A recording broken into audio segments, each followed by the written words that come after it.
What is up, guys? The day has finally come today and we are installing the lift. I'm here with Craig, the owner of Tri-State Lift in Durham, Connecticut, and his wonderful associate, Paul.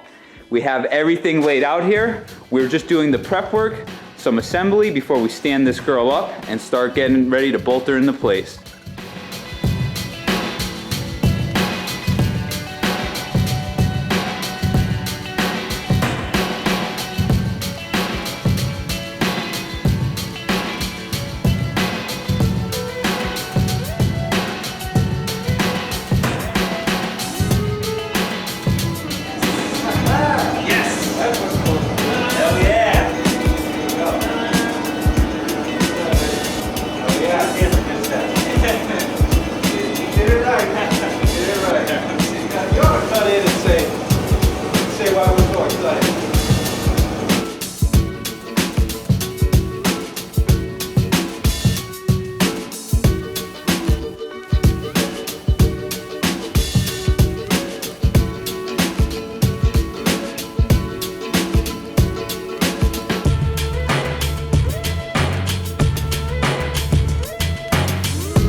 Alright guys, so we got the post stood up here.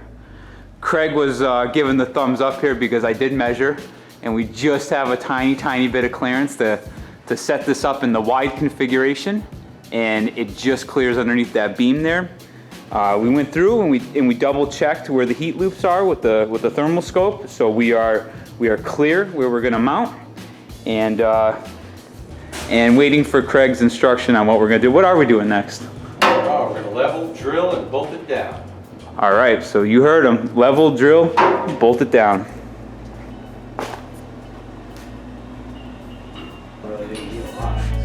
Okay.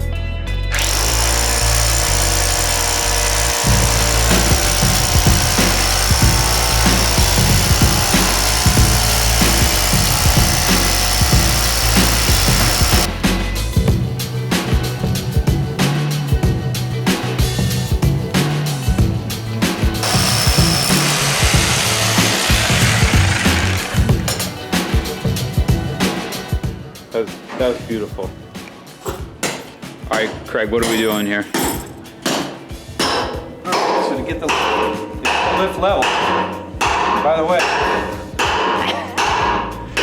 get the lift level. Hey, Wait, hold on. All right, Craig, what are we doing here? To level the lift, you don't need a big level. A 1 foot level that's magnetic makes the whole lift a level. So to level the lift, to get the bubble to be inside the lines, which is your primary objective, not on either side of the line, you need to use shims. Bempag is nice enough to provide these, I don't know, maybe a 1/16 of an inch thick metal shims. So you stack them up until you get enough to get the job done. And you're going to keep looking at the level after you put your shims in. It's a little more complicated than this, but we're going to simplify it for the video. There we go. How's that bubble look? Beautiful. Ta-da!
So Paul, what are we torquing these to?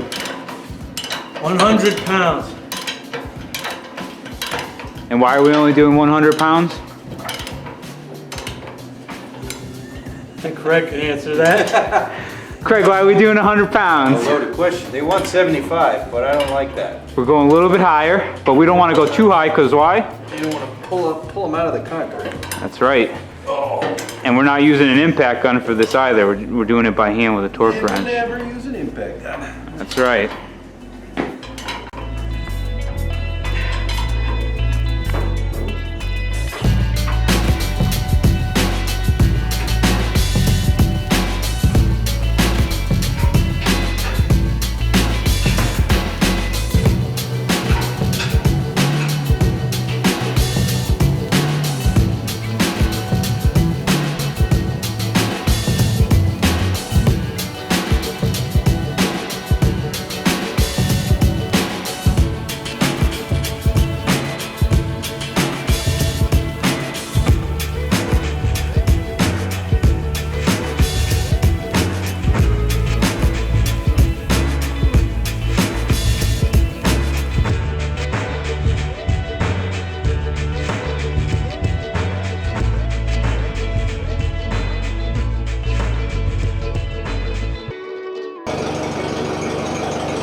So this is the first lift of the new lift.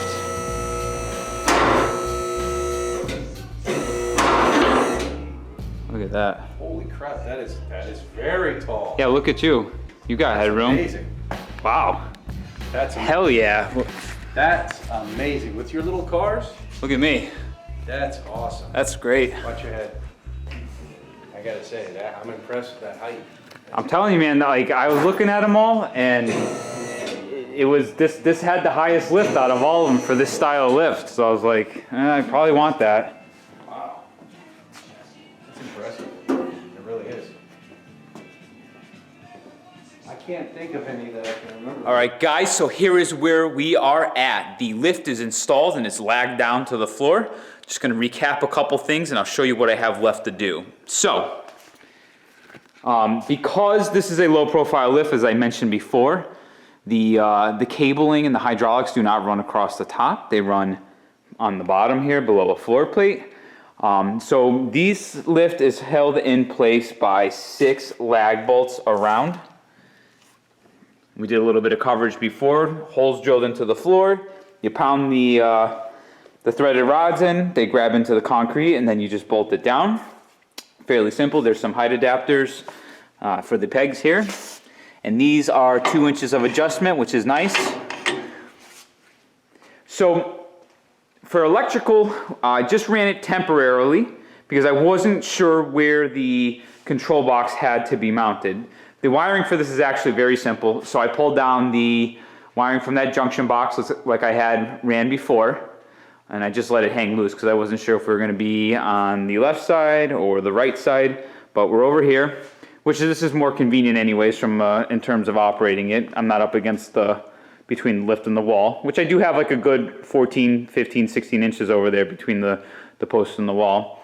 But this is 12 gauge wire. It runs to a 40 amp breaker on the circuit panel. It's just 3 wires, hot, neutral, and then ground. So I'm gonna shut the breaker off for this and I'm going to disconnect this wiring.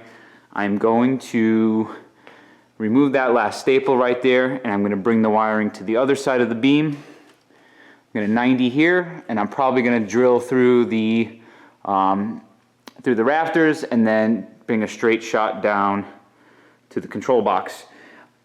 You also saw before while I'm over here, I did fill this up with ATF fluid. He said, you know, pretty much whatever you want to run for it should be fine. So ATF in there. There was no bleeding procedure, but you know, as soon as we started powering up,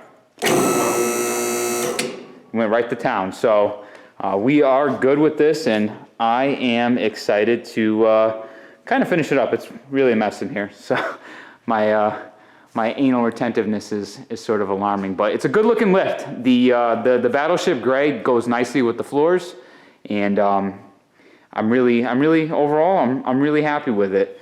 And the only other caveat I should say is because there is a pitch in the floor, the back arms are a little bit higher than what I prefer, so I may end up having to use ramps for some of the cars that are really low just to get it on. Not the end of the world, but it is a little bit of an annoyance. Nobody's fault. It's just the way the garage was built, and because I love this place and it's a dream come true, I'm not going to complain about it. I'll just deal with it. It's much better than working on jack stands. And this guy still has to come down, so that is the last step that I will be doing, and waiting for my LiftMaster 8500 series to come in to mount to the top. So let's tidy up for the wiring for tonight, and maybe if I'm feeling bold, I'll take the garage door opener down as well. So, bam.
All right, guys, that is it for this part of the lift install. Overall, I'll say the total installation really wasn't that bad.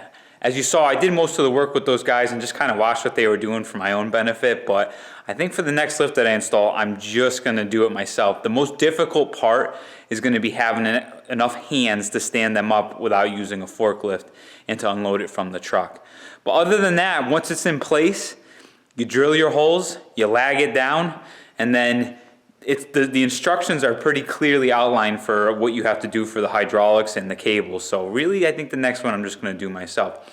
But we are just about done with this install. There is one segment left, and that is to pull this down and install my low profiler mount, which is gonna go in the upper corner there. I'm still waiting on that, so as soon as I have that, we'll wrap this up, and then we will get a car on here and bring it up to full height. I may have to move that light, but I'll know more once I get the garage door down and get a car up and see how high I can actually go. So that's it for this one, guys. Thank you so much again for tuning in. If you have any questions or you're curious about a lift like this, feel free to ask me below. I'll try to give you whatever input I can from what I've learned thus far. But thanks again for tuning in. Till next time, done.